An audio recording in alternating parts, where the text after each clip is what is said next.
Hello everybody, कैसे हैं आप सभी लोग।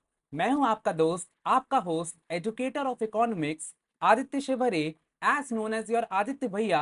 एंड आज की क्लास में हम लोग क्या करने वाले हैं? आज की क्लास में हम सब लोग मिल करके यहाँ पर अपने मनी मार्केट का यूनिट नंबर 3 सॉल्व करने वाले हैं।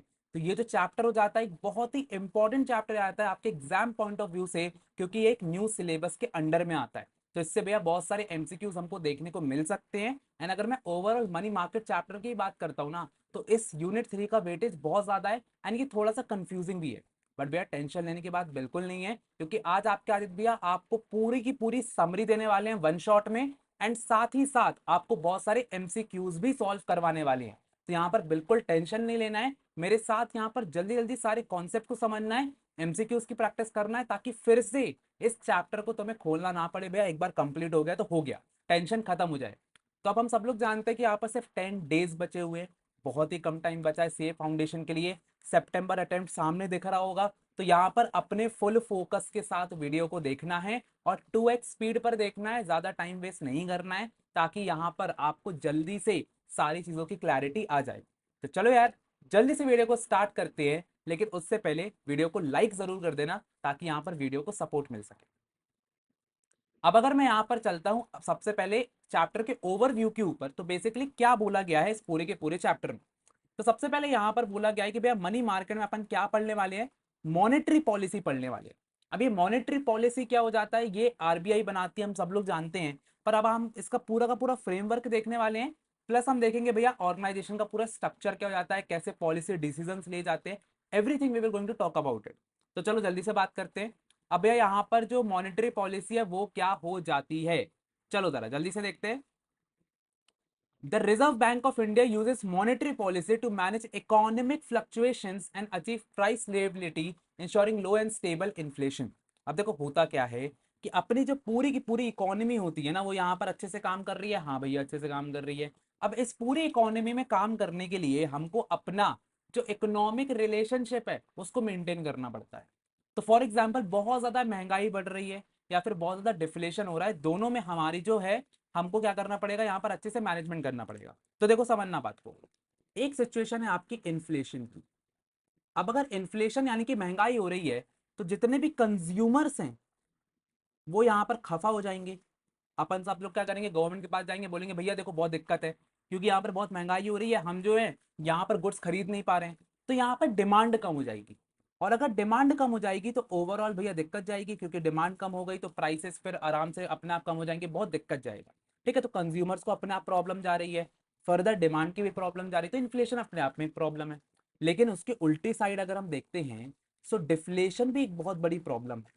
क्यों प्रॉब्लम है भैया डिफ्लेशन? क्योंकि यहाँ पर जितने भी बिजनेसेस हैं, बिजनेसमैन है, वो यहाँ पर दुखी हो जाते हैं। वो कहते हैं भैया यहाँ पर जो प्राइसेस है वो इतने कम हो चुके हैं, डिफ्लेशन मतलब क्या, मंदी आ जाना, इतने प्राइसेस कम हो गए हैं कि यहाँ पर अब उन लोग को सप्लाई करने की इच्छा नहीं हो रही है, तो यहाँ पर फर्दर सप्लाई होना बंद हो गया।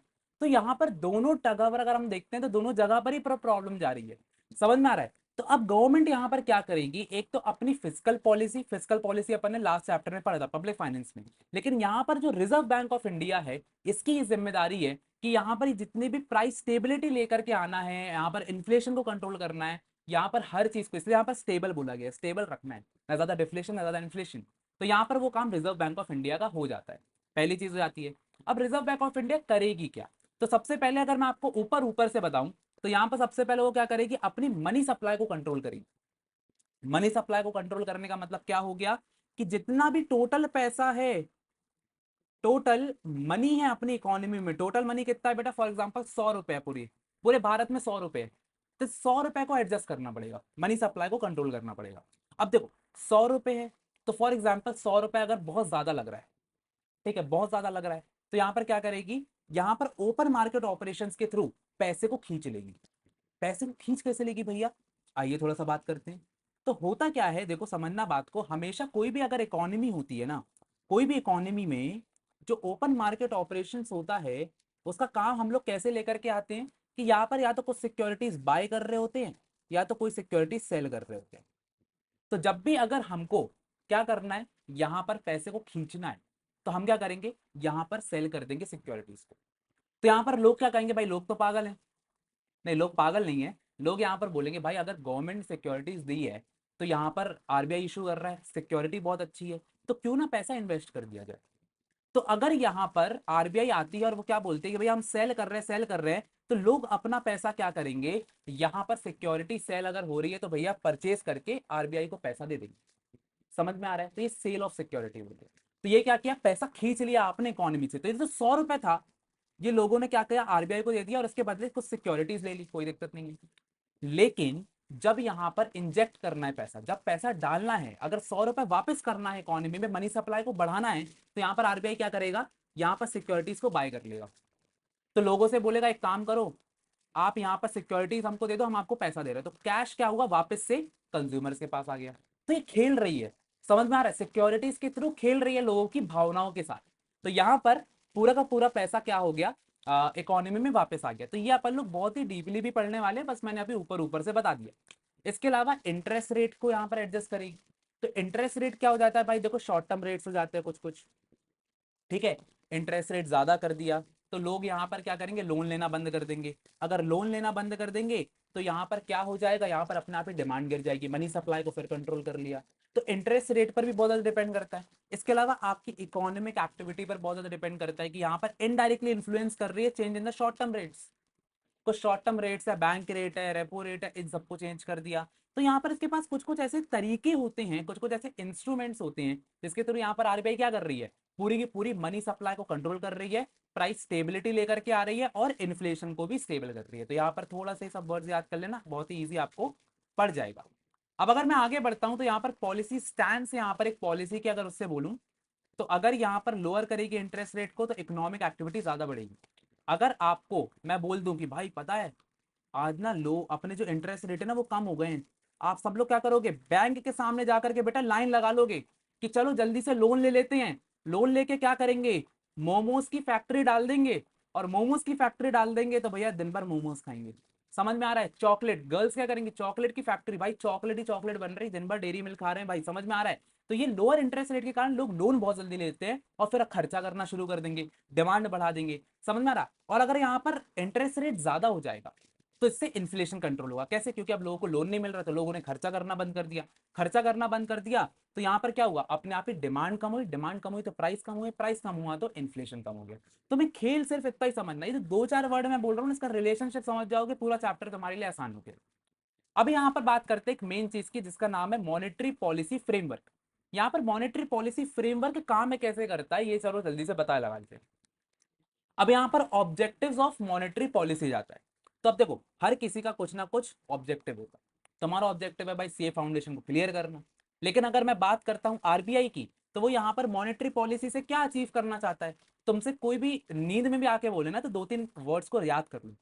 प्राइस स्टेबिलिटी, प्राइस स्टेबल रहे, ना ही ज्यादा प्राइस इंक्रीज हो ना ही डिक्रीज हो। अच्छा इंक्रीज होगा तो क्या होगा, अगर प्राइस ज्यादा इंक्रीज होगा तो कंज्यूमर को फर्क पड़ेगा कि भाई महंगाई बढ़ गई, महंगाई बढ़ गई। लेकिन अगर प्राइस डिक्रीज हो जाता है तो किसको फर्क पड़ेगा, बिजनेसमैन। तो बिजनेसमैन यहाँ पर फर्क में आ जाएगा, अरे भाई यार हमारे तो माल ही बहुत ही कम पैसों में बिक रहा है, तो प्राइस को स्टेबल करना है, इसलिए स्टेबिलिटी बोला है। इकोनॉमिक फ्लक्चुएशंस वही चीज है, इकोनॉमी में ज्यादा ना इन्फ्लेशन डिफ्लेशन नहीं आना चाहिए, और ग्रोथ और एम्प्लॉयमेंट होना चाहिए, ज्यादा से ज्यादा लोगों को नौकरियां मिलना चाहिए। तो ये दो तीन चीजें होती है जो ऑब्जेक्टिव हम लेकर के चलते हैं। यही मॉनेटरी पॉलिसी फ्रेमवर्क में सबसे पहले आता है, ऑब्जेक्टिव्स यही तीन होते हैं। इसके अलावा अगर मैं एनालिटिक्स की बात करता हूँ तो यहाँ पर हम एक ट्रांसमिशन मैकेनिज्म बनाते हैं, इसके ऊपर बहुत अच्छी चर्चा हमको करना है। ट्रांसमिशन मैकेनिज्म बनाना है, ट्रांसमिशन मैकेनिज्म बहुत इंपॉर्टेंट हो जाता है, ठीक है। चलो जल्दी से देखते हैं, तो यहाँ पर हम देखते हैं कि भैया पॉलिसी कैसे चेंज होती है इकोनॉमी में। समझ में आ रहा है, इसके बारे में एक बहुत ही डिटेल चर्चा भी करने वाले हैं कि पॉलिसी अगर चेंज कर रही है, तो अगर मैंने एज ए आरबीआई कुछ चेंज लेकर के आया, अगर मैंने इंटरेस्ट रेट को चेंज किया तो उससे क्या फर्क आया इकोनॉमी में, इसको डिटेल में पढ़ने वाली। समझ में आ रहा है कि अगर मैंने इंटरेस्ट रेट को लो कर दिया तो तुम्हारे बिजनेस में कैसे फर्क आया, कंज्यूमर्स पे क्या फर्क आया, पूरी इकोनॉमी में क्या फर्क आया, ये पढ़ने वाली। तो ये हो गया सेकंड चीज। और थर्ड चीज हो गई कि हम लोग को टूल्स के बारे में पढ़ेंगे। टूल्स का मतलब क्या हो गया भैया, कि यहाँ पर अगर इनको प्राइस स्टेबिलिटी लेकर के आना है, अगर इनको महंगाई को ज्यादा करना है, नहीं महंगाई को कम करना है, या फिर डिफ्लेशन को स्टेबल करना है, स्टेबिलिटी लेकर के आना है, तो ये लेके कैसे आएंगे, how they will going to perform stability. तो उसके लिए कुछ टूल्स तो यूज करना पड़ेगा भाई, मतलब किसी को मारना है तो चाकू का यूज करना पड़ेगा। तो ऐसे ही किसी को बचाने के लिए भी चाकू का यूज करना पड़ता है। तो वो चाकू क्या है, वो टूल है। और वो टूल का नाम बेटा अपना ओपन मार्केट ऑपरेशन है, कैश रिजर्व रेशियो है, रेपो रेट है। इसी के बारे में डीप चर्चा करने वाले। तो सबसे पहले मैं यहाँ पर ऑब्जेक्टिव्स की बात करता हूँ। तो देखो ऑब्जेक्टिव्स क्या हो जाते हैं। सबसे पहला ऑब्जेक्टिव अपना क्या जाता है कि यहाँ पर हमको भैया पॉलिसी मेकर्स को गाइडेंस लेकर के आना है, ब्रॉडर इकोनॉमिक गोल्स लेकर के आना है। अब इसमें मैं क्या पढ़ाऊँ वो समझ में नहीं आ रहा, मतलब यही है, मेन चीज यही है कि हमको गाइडेंस देना है पॉलिसी मेकर्स को। सेकंड क्या हो जाता है, इकोनॉमिक पॉलिसी रिफ्लेक्शन, यानी कि हमको ओवरऑल इकोनॉमिक ग्रोथ लेकर के आना है, प्राइस स्टेबिलिटी लेके आना है, डिफ्लेशन इन्फ्लेशन को कंट्रोल करना है। दैट्स इट, ये तुम कर लोगे, हाँ ठीक है कर लेंगे। अब थोड़ी सी इंपॉर्टेंट बातें आती है। इंपॉर्टेंट बात क्या जाती है, आरबीआई के ऑब्जेक्टिव क्या होते हैं, इसके ऊपर क्वेश्चन आ सकता है। तो क्या क्वेश्चन आ जाएगा कि आरबीआई एक्ट सबसे पहले बात तो 1934 में बना था, ये तो तुमको याद होना चाहिए। तब जो आरबीआई का एक्ट बना था 1934 में, वो यहाँ पर तीन चार अपन को बता देता है। क्या बताता है ऑब्जेक्टिव, सबसे पहले आरबीआई का ऑब्जेक्टिव है कि उसको बैंक के जो नोट्स हैं उसको रेगुलेट करना। यहां पर कितनी करेंसी प्रिंट होगी, समझना बात को, कितनी करेंसी प्रिंट होगी, कितना क्या होगा क्या नहीं होगा, सारी चीजें कौन रेगुलेट करेगा, यहां पर आरबीआई रेगुलेट करेगा। अच्छा, सेकंड चीज आता है मॉनेटरी स्टेबिलिटी। अब देखो ऐसा नहीं है कि आरबीआई आएगा और आकर के बिल्कुल बिल्कुल बम्पर नोट छापने लगेगा, ऐसा नहीं होता है। यहाँ पर मैनेजमेंट करना पड़ता है, क्योंकि जितना ज्यादा करेंसी आप प्रिंट करोगे उतना ही ज्यादा लोगों के पास मनी सप्लाई बढ़ेगी, उतना ज्यादा लोग खर्चा करेंगे, डिमांड बढ़ेगी, इन्फ्लेशन बढ़ेगा। ये नेटवर्क तुम्हें पता होना चाहिए। तो इन्फ्लेशन बढ़ रहा है, तो यहाँ पर ज्यादा अच्छे से उसको मैनेज करना पड़ेगा। साथ ही साथ यहाँ पर करेंसी और क्रेडिट सिस्टम दोनों को करना पड़ेगा। कितना नोट छापना है और कितना क्रेडिट देना है, बैंक्स कितना क्रेडिट देंगे उसको भी यहाँ पर करना है, यहाँ पर मैनेज करना है। तो ये तीन ऑब्जेक्टिव्स यहाँ पर हो जाते हैं आरबीआई के, जो कि तुम्हें याद होना चाहिए। ठीक है, सबसे पहला अपना बैंक नोट्स को रेगुलेट करना, मॉनेटरी स्टेबिलिटी लेकर के आना, और थर्ड हो जाता है तुम्हारा क्रेडिट सिस्टम को भी यहाँ पर कंट्रोल करना। सही है भाई, बढ़िया है बढ़िया है। अब यहाँ पर आ जाता है क्वेश्चन। क्वेश्चन हो जाता है भैया, as a part of monetary policy an open market purchased by the central bank will dash the reserves and thereby dash the money supply। तो अगर मॉनेटरी पॉलिसी की मैं बात कर रहा हूं, तो ओपन मार्केट में अगर परचेज हो रहा है, सिक्योरिटीज अगर परचेज कर रहा है सेंट्रल बैंक, तो वो क्या कर रहा है, वो रिड्यूस कर रहा है कि इंक्रीज कर रहा है रिजर्व को। तो मैंने आपको एक ही चीज बताई थी, वो चीज क्या हो जाती है, थोड़ा ध्यान से सोचो जरा। अगर परचेज कर रहा है यानी कि सिक्योरिटीज ले रहा है और पैसे दे रहा है, तो ये क्या करेगा, इंक्रीज करेगा, बिल्कुल इंक्रीज करेगा रिजर्व को, वेरी गुड। और अगर यहां पर supply and thereby purchase, अगर परचेज कर रहा है तो इंक्रीज कर रहा है, देयरफॉर सप्लाई क्या हो जाएगी, इंक्रीज आएगी, डेफिनेटली इंक्रीज हो जाएगी। तो यहां पर करेक्ट आंसर क्या हो जाता है, करेक्ट आंसर आपका 156 कब भी हो जाता है। अब जल्दी से इस वीडियो को पॉज करो और यहाँ पर 157 का मुझे आंसर दो। 157 का आंसर क्या हो जाएगा, ये आपका एक्चुअली प्रीवियस ईयर का क्वेश्चन है। तो चलो एक काम करता हूँ, अभी इसको होमवर्क दे देता हूँ, और उसके बाद फिर आगे यहाँ पर लास्ट में इसका आंसर मैं आपको बता दूंगा। क्लियर है भैया, बढ़िया है। इसका आंसर आपको कमेंट सेक्शन में डालना है, जल्दी से डाल दो। चलो आगे बढ़ते हैं। अब यहाँ पर आगे जाते हैं हम लोग अपने objectives of money supply monetary policy के आगे वाले में। अब यहाँ पर क्या होता है कि अगर मैं एक प्राइमरी ऑब्जेक्टिव की बात करता हूँ कि मेरा एक प्राइमरी ऑब्जेक्टिव क्या है, तो आप सिंपली यहाँ पर क्या बोलोगे, यहाँ पर आप एक सिंपली चीज बोलोगे कि यहाँ पर जो आरबीआई है उसका एक सिंपल प्राइमरी ऑब्जेक्टिव है, वो ये है कि मेरे को एक प्राइस स्टेबिलिटी लेकर के आना है, और प्लस मुझे इकोनॉमिक ग्रोथ भी लेकर के आना है। ठीक है, प्राइस स्टेबिलिटी में आपको बहुत ही बार बता चुका हूँ कि यहाँ पर आपको जो है इन्फ्लेशन डिफ्लेशन को कंट्रोल करना है, और फर्दर इकोनॉमिक ग्रोथ लेकर के आना है, यानी कि एम्प्लॉयमेंट बढ़ाना है, कंट्री में सब कुछ स्टेबल है, दैट्स इट। ठीक है, तो तुमको ये चीज पता होना चाहिए। अभी यहाँ पर आता है अपना next topic, that is explicit objective for developing countries. इन्होंने उसी चीज को और फर्दर इंक्रीज कर दिया ताकि हम लोग को ज्यादा पढ़ाई करना पड़े। सो यहाँ पर इन्होंने क्या बोल दिया है, इन्होंने बोल दिया है कि भाई अगर डेवलपिंग कंट्री है जैसे कि इंडिया, सो इंडिया के क्या ऑब्जेक्टिव होंगे, तो सेम होगा, इकोनॉमिक ग्रोथ करना है, इकोनॉमिक ग्रोथ करना है। Adequate credit flow, credit flow का मतलब क्या होता है कि एडुकेट अमाउंट ऑफ लोन देना है। अब भैया इससे क्या हो जाएगा, अगर आपका क्रेडिट फ्लो ज्यादा है यानी कि आप लोन ज्यादा दे रहे हो, तो बिजनेसेस को ज्यादा लोन मिल रहा है, ज्यादा पैसा मिल रहा है, तो बिजनेसेस यहाँ पर ज्यादा ग्रो करेंगे, ज्यादा ग्रो करेंगे। अगर एक स्टार्टअप तुम खोलते हो, चाय का स्टार्टअप तुमने खोला, सीए चाय वाला, और तुमको उसी टाइम पर लोन मिल गया बैंक से, तो तुम ज्यादा ग्रो कर सकते हो, ज्यादा ग्रो कर सकते हो। तो इससे क्या होता है, प्रोडक्टिव सेक्टर्स को बहुत फायदा मिलता है। तो इससे क्या हो रहा है, तुम्हारी कंट्री ज्यादा डेवलप हो रही है। Moderate interest rate, what do mean by moderate interest rate. तो देखो इंटरेस्ट रेट ना ही ज्यादा होना चाहिए ना ही कम होना चाहिए, हमेशा मॉडरेट लेवल पे होना चाहिए। क्यों, क्योंकि अगर बहुत कम इंटरेस्ट रेट हो जाता है, तो जितने भी तुम हो, जैसे तुम हाउस होल्ड में रहते हो, तुम घर पे रहते हो, तुम्हारे पापा से तुम्हारी बात चल रही है, चाय पे चर्चा चल रही है, पापा ने बोला यार पैसे रखे हैं बैंक में क्या करूं, नहीं पैसे घर पे रखे हैं क्या करूं, तुमने बोला यार बैंक में डाल दो, पर पापा बोलेंगे नहीं बेटा बैंक वाले ना बहुत कम इंटरेस्ट रेट दे रहे हैं, इससे बढ़िया अपने पैसे को अपन ना कहीं और इन्वेस्ट करते, शेयर मार्केट में डाल देते, ज्यादा इंटरेस्ट रेट मिलेगा। ऐसी होती है बात। तो यहाँ पर बहुत ज्यादा काम है तो लोग बैंक में पैसा रखना बंद कर देंगे, कहीं और पैसा रखने लग जाएंगे। लेकिन इसके अलावा अगर यहाँ पर बहुत ही हाई इंटरेस्ट रेट है, हाई इंटरेस्ट रेट है, तो यहाँ पर प्रॉब्लम किसको जाएगी, बिजनेसेस को जाएगी, क्योंकि बिजनेस वाले लोगों को फिर से लोन नहीं ले पाएंगे। तुमने अपना चाय का स्टार्टअप खोला, सी चाय वाला, बहुत ही हाई इंटरेस्ट रेट है तो तुमको प्रॉब्लम जाएगा। इसलिए मॉडरेट इंटरेस्ट रेट रखो, ताकि यहाँ पर बिजनेसेस का भी काम होता रहे और जो बाकी के कंज्यूमर्स है वो भी अपना पैसा बैंक में रखे। क्लियर है बात? बहुत बढ़िया, बहुत बढ़िया। Efficient government security market. अब एफिशिएंट गवर्नमेंट सिक्योरिटी मार्केट का यही मतलब हो जाएगा कि यहाँ पर जो गवर्नमेंट सिक्योरिटीज है उसको भी अच्छे से ट्रेड करते रहो, ओपन मार्केट ऑपरेशंस करते रहो, ताकि यहाँ पर तुम्हारी जो डेवलप होते रहे कंट्रीज अच्छे से होते रहे, इन्फ्लेशन डिफ्लेशन कंट्रोल होता रहे। बहुत बढ़िया है भैया, बहुत बढ़िया है। तो यहाँ तक आई होप सो अगर आपको क्लियर हो गया है तो एक बार क्या कर दो भैया, जल्दी से वीडियो को लाइक कर दो, ताकि यहाँ पर हमको एक सपोर्ट मिलता रहे और हम आपको भी ऐसे ही सपोर्ट करते रहे। अच्छा, अगर आपको इसके नोट्स चाहिए हो तो ये मेरे टेलीग्राम पर अवेलेबल है और टेलीग्राम की जो लिंक है वो डिस्क्रिप्शन पे आपको मिल जाएगी। वेरी गुड है, वेरी गुड। चलो, अब आता है सबसे इंपॉर्टेंट पार्ट जिससे आपके मैक्सिमम क्वेश्चंस आपको देखने को मिलेंगे, यानी कि मैक्सिमम एमसीक्यू लेवल कहां से बनेगा बेटा, यहीं से बनेगा। अब देखो, ट्रांसमिशन ऑफ मॉनेटरी पॉलिसी में क्या हो जाता है। Transmission of monetary policy describe करती है प्रोसेस को which changes the made by the Reserve Bank of India to the monetary policy setting influence the economic activity and inflation। Basic सी बात है।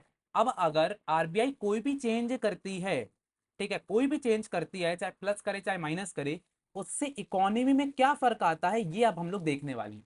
और एक्चुअली में किस किस सेक्टर में फर्क आता है वो भी यहाँ पर हम लोग देखने वाले हैं। तो यहाँ पर हम लोग टाइमिंग देखेंगे, मैग्नीट्यूड देखेंगे, इन इफेक्ट्स का कि इफेक्ट से होता क्या है। तो सबसे पहले अगर मैं यहाँ पर स्टेजेस ऑफ ट्रांसमिशन बताता हूँ, तो सबसे पहले जैसे कि तुम्हारे इंटरेस्ट रेट है, तो अगर आरबीआई इंटरेस्ट रेट को चेंज करता है, इंटरेस्ट रेट को अगर हाई कर देता है या फिर लो करता है, तो उससे क्या फर्क आता है ये हम देखने वाले हैं, इकोनॉमी में क्या फर्क आएगा। तो यहाँ पर चेंजेस टू मॉनेटरी पॉलिसी, तो सबसे पहले मॉनेटरी पॉलिसी को देखेंगे। सेकंड हम देखेंगे कि इकोनॉमिक एक्टिविटी और इन्फ्लेशन पे क्या फर्क आता है, यानी कि महंगाई ज्यादा हो रही है कम हो रही है, इकोनॉमिक एक्टिविटी बढ़ रही है कम हो रही है, सो इंटरेस्ट रेट का क्या इन्फ्लुएंस आता है इकोनॉमिक एक्टिविटी में वो देखने वाले हैं। समझना? तो ट्रांसमिशन चेंजेस का मतलब क्या होगा कि भाई चेंज क्या होने वाला है, अफेक्ट क्या आने वाला है। तो सबसे पहले अपना जो इफेक्ट आता है बेटा वो आता है अपना सेविंग एंड इन्वेस्टमेंट चैनल पे। चलो जल्दी से देख लेते हैं। अच्छा, मैं फास्ट तो नहीं जा रहा हूँ ना, एक बार मुझे कमेंट सेक्शन जरूर बताना भैया स्पीड ज्यादा फास्ट तो नहीं है, तो आगे आने वाले चैप्टर में अपनी स्पीड को थोड़ा कम कर लूंगा। ठीक है? अब क्या वन वन शॉट है ना, तो जल्दी जल्दी करो भाई, जल्दी जल्दी करेंगे तो बच्चों को जल्दी जल्दी मिलेगा। समझ में आ रहा है?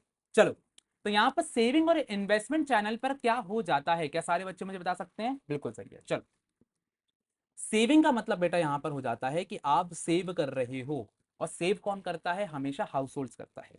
तो जब आपकी मम्मी किचन में क्या करती हैं, जो चावल का डिब्बा रखा होता है, यहाँ पर राइस रखा होता है, लेकिन अगर आप उसको हटाओगे तो नीचे आपको बहुत सारे पैसा मिलेगा, कैश मिलेगा। तो ये क्या है बेटा, सेविंग है।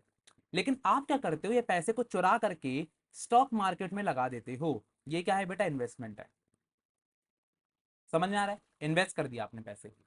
तो इन्वेस्टमेंट जनरली कौन करता है, बिजनेसेस करते हैं। ठीक है? तो बिजनेसेस को हमेशा कैश की जरूरत पड़ती है, और जो हाउस होल्ड है वो सेविंग करते हैं। वो सेविंग क्यों कर रहे हैं, ताकि वो यहाँ पर एक्सेस पैसा बचा सके। तो अब अगर मैं आपसे बोलता हूं कि आप सेव कहाँ पे करोगे, तो आप बोलोगे भैया बैंक में डाल देंगे पैसा। लेकिन अगर बैंक आपको इंटरेस्ट रेट नहीं देगा तो क्या आप डालोगे, सोचो सर। आप कहोगे भाई घर पे ही रख रहे हैं दो पैसे।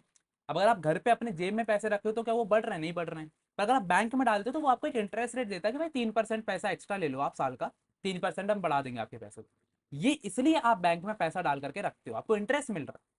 तो यहाँ पर incentive for saving and investment क्या होता है कि अगर यहाँ पर आरबीआई अपनी मॉनेटरी पॉलिसी को चेंज कर रहा है, यानी कि अगर वो इंटरेस्ट रेट को चेंज कर रहा है, तो एक्चुअली में इंटरेस्ट रेट को चेंज करने से सेविंग और इन्वेस्टमेंट पे फर्क जा रहा है।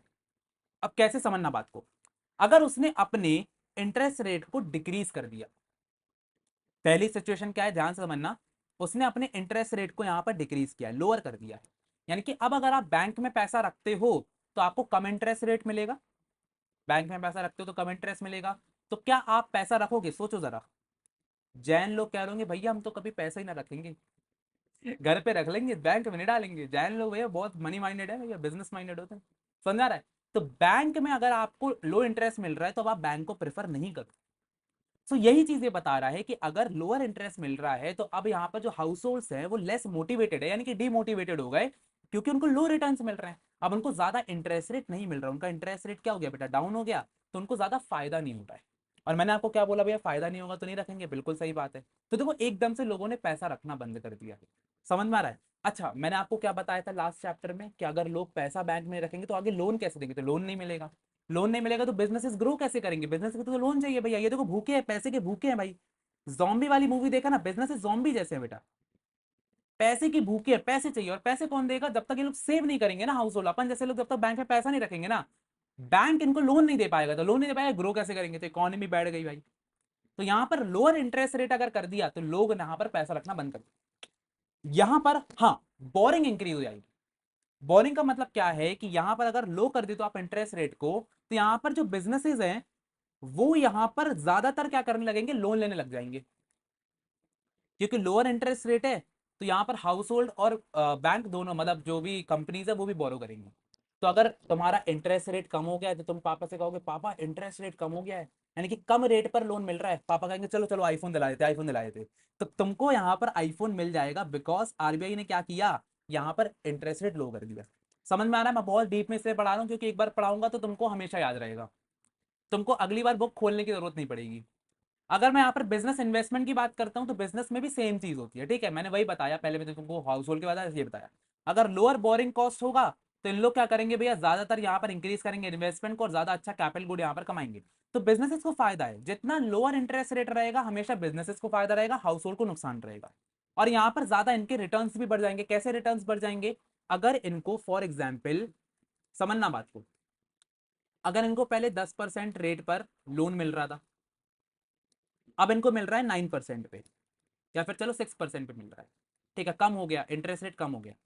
अब पहले इनको 10% इंटरेस्ट देना पड़ रहा था बैंक को, अब कम देना पड़ रहा है, तो इनको फायदा हुआ कि नहीं, फायदा हो गया।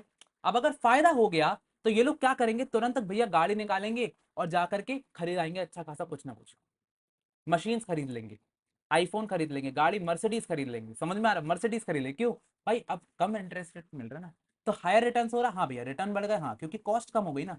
ये क्या है, बिजनेस की कॉस्ट है, कॉस्ट कम हुई तो रिटर्न अपने आप बढ़ गया, नुकसान कम हुआ फायदा ज्यादा हो गया। क्लियर है बात? तो बिल्कुल ही ईजी वाली बात यहाँ पर हो जाती है। अब अगर मैं कैश फ्लो चैनल की बात करता हूँ तो देखो यहाँ पर अभी हमने क्या पढ़ा, सेविंग और इन्वेस्टमेंट चैनल पढ़ा। सेकंड चैनल हमारा जाता है कैश फ्लो, जो कि बहुत ही ईजी हो जाता है, बहुत बहुत बहुत ईजी है। कैसे ईजी है मैं बताता हूँ आपको। कैश फ्लो वर्ड का मतलब अगर तुमको पता है तो तुमको पूरा ही समझ में आएगा। कैश फ्लो का मतलब है कि तुम्हारी पॉकेट मनी कितनी है। अगर तुम्हारे पापा रोज तुमको 100 रुपए देते हैं तो 100 रुपए तुम्हारा कैश फ्लो है, कि दिन की स्टार्टिंग में तुम्हारे पास 100 रुपए रहते हैं। समझ में आ रहा है? तो कैश फ्लो यानी कि पॉकेट मनी। तो अगर मैं तुम्हारे पापा की पॉकेट मनी की बात करता हूँ, यानी कि पापा की सैलरी, बिल्कुल सही है भैया, बिल्कुल सही है। तो पापा की सैलरी की बात करते हैं, तो अगर यहां पर आरबीआई ने क्या किया, समझना बात को, इंटरेस्ट रेट को इन्फ्लुएंस किया। अगर इंटरेस्ट रेट को यहां पर बढ़ाया या कम किया तो पापा की सैलरी पर भी तो फर्क आएगा। कैसे फर्क आएगा, समझना बात को। तो फॉर एग्जाम्पल तुमने घर खरीदा है, ठीक है, तुमने घर खरीदा है, पर घर खरीदा या फिर चलो घर नहीं खरीदते तुम, घर वाले तो तुम सोचते ही नहीं है। तुम्हारी जिंदगी ना आईफोन पे अटकी हुई है, तो मैं आईफोन का एग्जाम्पल लेता हूँ। अब ये जो आईफोन था इसके लिए तुमने लोन लिया, और समझ लो तुम्हारा आईफोन आया 1 लाख रुपए का, जिस पर तुम्हें क्या करना पड़ता है, 1,000 रुपए का इंटरेस्ट रेट देना पड़ता है। मैं परसेंटेज पर नहीं जा रहा क्योंकि परसेंटेज पे तुम कंफ्यूज हो सकते हो।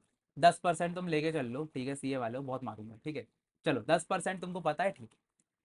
अब यहां पर क्या हुआ कि 10% यानी कि 1,000 रुपए का तुम्हें क्या करना पड़ रहा था, इंटरेस्ट रेट देना पड़ रहा था बैंक को। लेकिन अब बैंक ने क्या किया, इंटरेस्ट रेट को रिड्यूस कर दिया। रिड्यूस करने का मतलब क्या है कि अब तुम्हें सिर्फ 500 रुपए देना पड़ रहा है।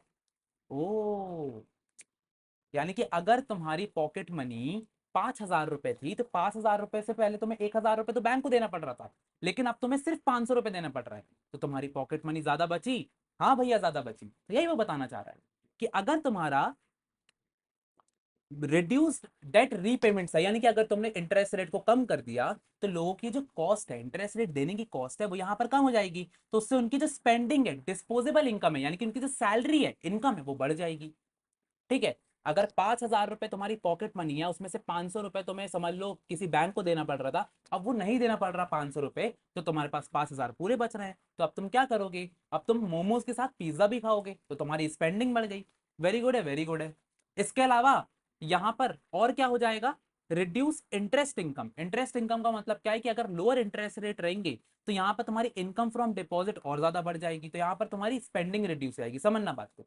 अब यहाँ पर एक और चीज क्या हो जाती है कि अगर तुम बैंक में पैसा रखते थे तो पहले बैंक में पैसा रखने से बैंक तुम्हें पहले 500 रुपए दे रहा था, पर अब क्योंकि तुम्हारे इंटरेस्ट रेट रिड्यूस हो गए तो तुम्हारे ये जो 500 रुपए है वो आना बंद हो गए, क्योंकि तुम बैंक में पैसा रखते थे भाई, 500 रुपए तुम्हें नहीं मिल रहा है। अरे यार, अब तुम भैया यार इंटरेस्ट ही नहीं मिल रहा है, तो अब मैं बैंक में पैसा क्यों रखूं? वो तो अलग बात है, लेकिन इनकम जो एक्स्ट्रा आ रही थी ना, ये आना बंद हो गई। तो तुम्हारी जो इंटरेस्ट से इनकम तुम कमा रहे थे ना, वो खत्म हो गई तुम्हारी। समझ में आ रहा है? तो तुम बैंक को पहले पैसा रख रहे थे अपना पूरा 1 लाख रुपए, तुमको 500 रुपए मिल रहा था, वो 500 रुपए तुमको नहीं मिलेगा, क्योंकि बैंक ने इंटरेस्ट रेट को रिड्यूस करा। तो अगेन अगर मैं यहाँ पर कैश फ्लो की बात करता हूँ, तो जिन लोगों ने लोन वोन लिया हुआ था उन लोग के लिए तो बहुत अच्छा था, यानी कि बिजनेसेस के लिए हमेशा अच्छा होता है। समझ में आ रहा है? अगर इंटरेस्ट रेट रिड्यूस हो रहा है तो बिजनेसेस के लिए बहुत अच्छा है, लेकिन अगेन हाउस होल्ड की तो इनकम कम हो गई। हाँ, इनकम कम हो गई। अगर यहाँ पर इंटरेस्ट रेट बढ़ जाता तो इनकम ज्यादा हो जाती। हाँ भाई, तो यहाँ पर हाउस होल्ड को फायदा होता, लेकिन बिजनेसेस को यहाँ पे नुकसान हो जाता, क्योंकि ज्यादा इंटरेस्ट रेट पे करना पड़ रहा है, तो डिस्पोजेबल इनकम फिर कम हो गई। समझ में आ रहा है? एक चीज दिमाग में रख लो, इंटरेस्ट रेट अगर कम होगा तो हाउस होल्ड का फायदा है, इंटरेस्ट रेट ज्यादा होगा तो हाउस होल्ड का सॉरी, इंटरेस्ट रेट अगर कम होगा तो हाउस होल्ड का हमेशा नुकसान है, बिजनेसेस का फायदा है। और अगर इंटरेस्ट रेट ज्यादा हो जाता है तो यहाँ पर ऑफकोर्स ये बात है, हाउस होल्ड का यहाँ पे फायदा है, लेकिन बिजनेसेस का नुकसान है। ठीक है, वेरी गुड है, वेरी गुड है। नेट इफेक्ट वही बताया गया है कि भैया अगर कुछ लोगों के लिए अच्छा है, कुछ लोग के लिए बुरा है, तो वही एक नेट इफेक्ट की बात यहाँ पर की गई है कि इंक्रीज डिस्पोजेबल इनकम है तो आउटवेट्स कर देता है, यानी कि यहाँ पर क्या हुआ, पहले इफेक्ट में क्या हुआ कि हाउस होल्ड को तो फायदा हो गया कि उनकी डिस्पोजेबल इनकम जो थी वो बढ़ गई, सॉरी, बिजनेसेस को यहाँ पे फायदा हो गया। क्यों? क्योंकि उन्होंने लोन लिया हुआ था। तो लोन लिया था, तो अगर इंटरेस्ट रेट कम हुआ तो उनको फायदा हो गया कि भाई ज्यादा इंटरेस्ट रेट नहीं पे करना पड़ेगा। लेकिन यहाँ पर हुआ क्या, ओवरऑल इंक्रीज हो गया स्पेंडिंग में कि भैया यहाँ पर उनको ज्यादा पैसा तो मिला, लेकिन अब उन्होंने डिमांड को इंक्रीज करना शुरू कर दिया। तो ये एक नेट इफेक्ट की बात यहाँ पर की गई है। तो यहाँ पर हमने सेकंड वाला जो टॉपिक है ये भी खत्म कर लिया है। कितना टाइम हुआ है? आधे घंटे में हम लोग ने मैक्सिमम चैप्टर को कंप्लीट कर लिया है। चलो जल्दी से आगे बढ़ते हैं, जल्दी से कंप्लीट करना है इस चैप्टर को।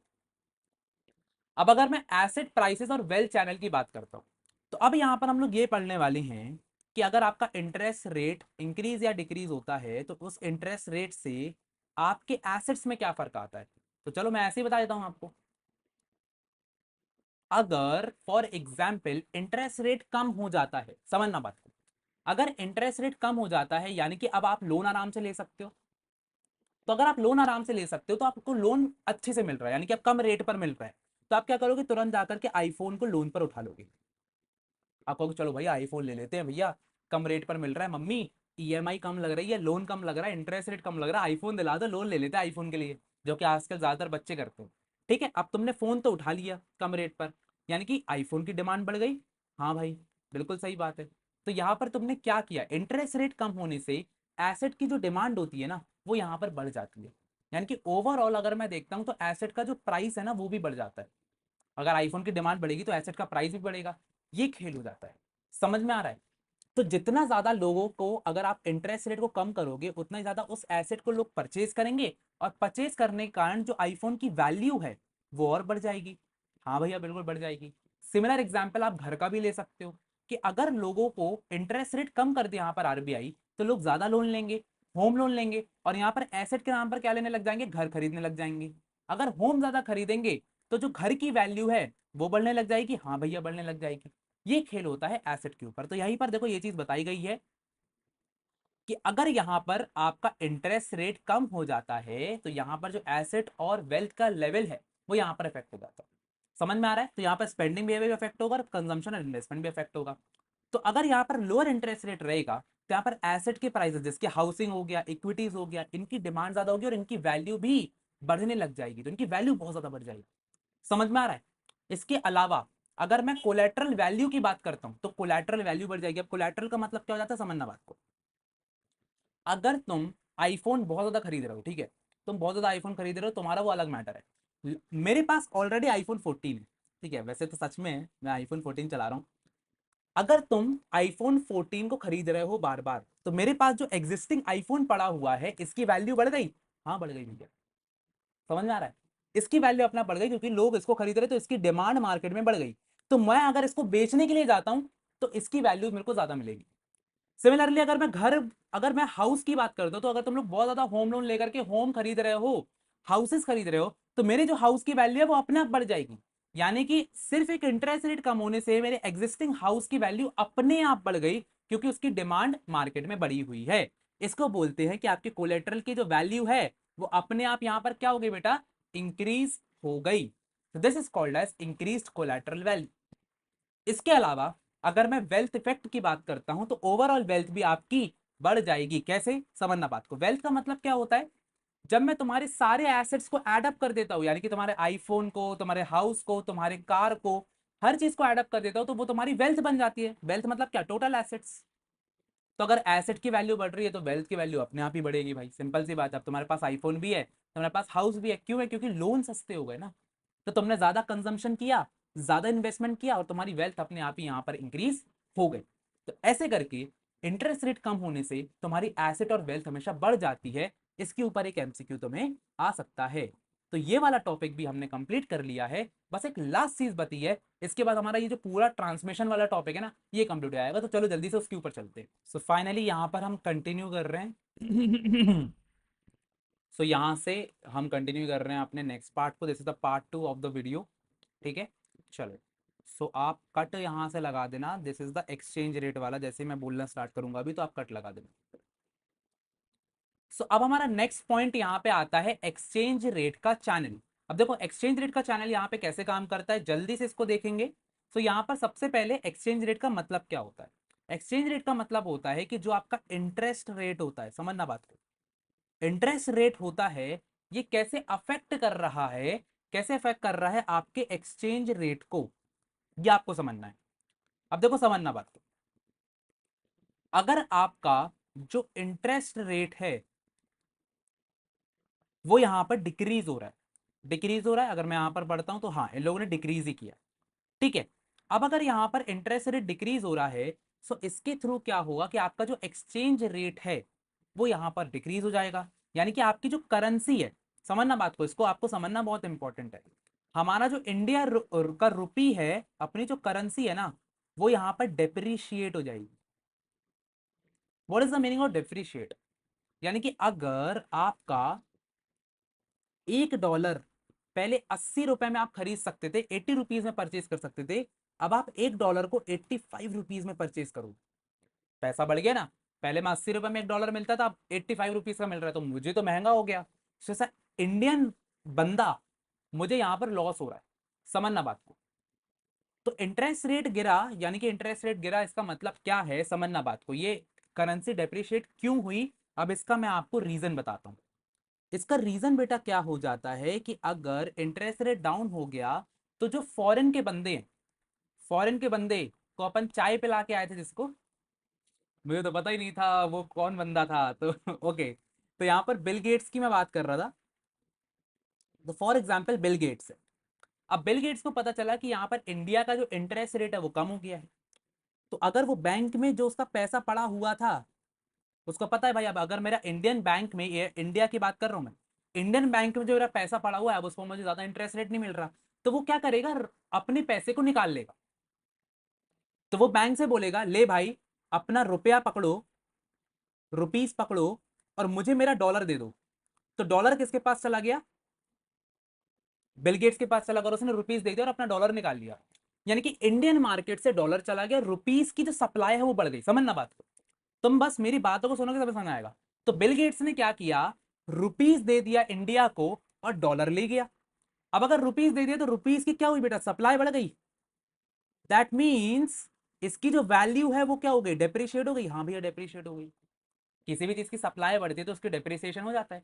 इसलिए यहाँ पे करेंसी डेप्रिशिएट हो गई, क्योंकि रुपीस ज्यादा आ गया इंडियन मार्केट में, डॉलर चला गया। तो डॉलर का अगर आप ध्यान से देखते हो, डॉलर तो एप्रिशिएट हुआ पर अपनी करेंसी डेप्रिशिएट हो गई।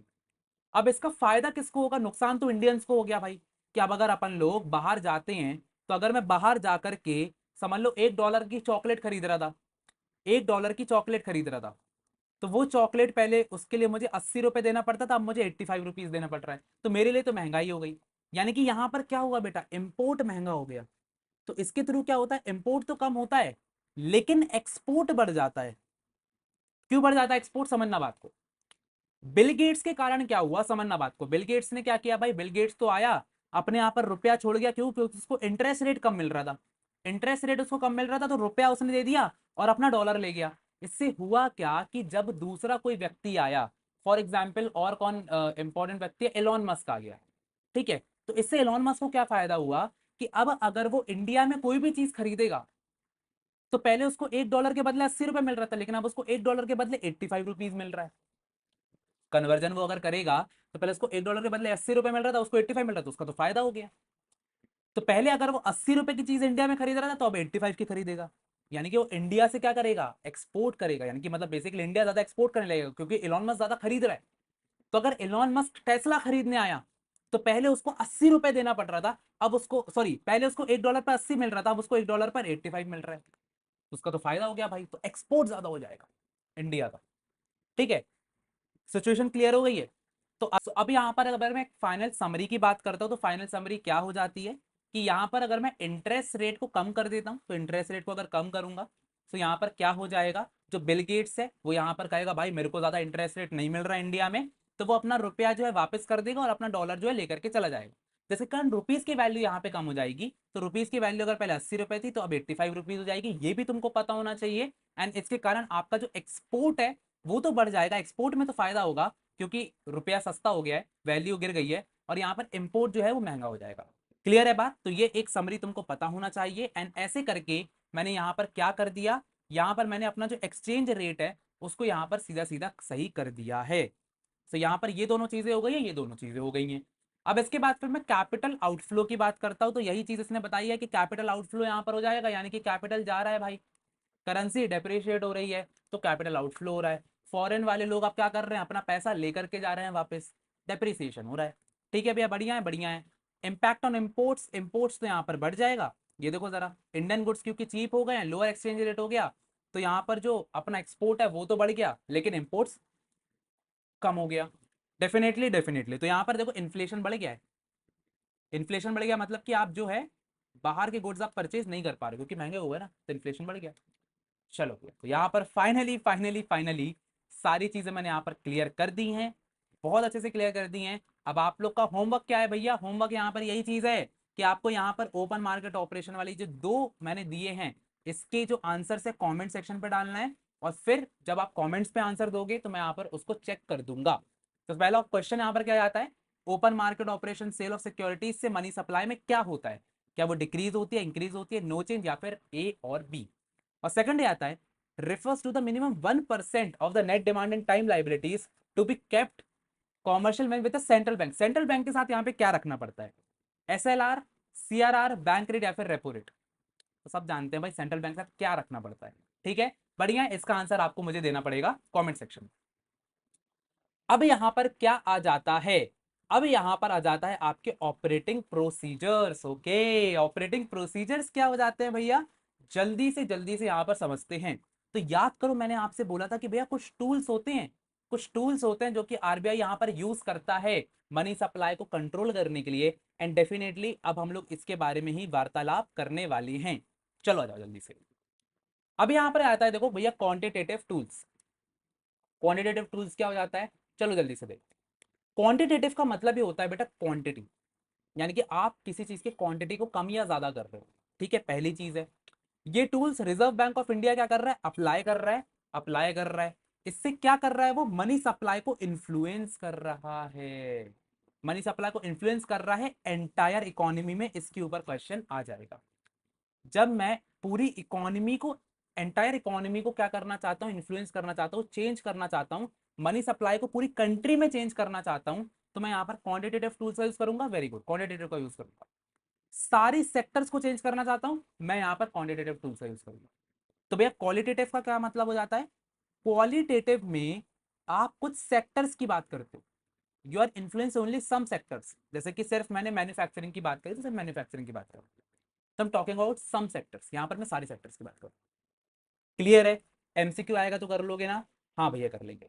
चलो, अब यहाँ पर आता है सबसे पहले क्वालिटेटिव टूल्स का सबसे पहली चीज, that is called as reserve ratio या फिर लीगल रिजर्व रेशियो, जिसको मैं LRR भी बोलता हूँ। लीगल रिजर्व रेशियो का सिंपल मतलब होता है कि जब आप कुछ पैसा अपने पास रोक लेते हो। अब कैसे रोकते हैं जरा देखते हैं। इसका सबसे पहला टाइप आता है कैश रिजर्व रेशियो।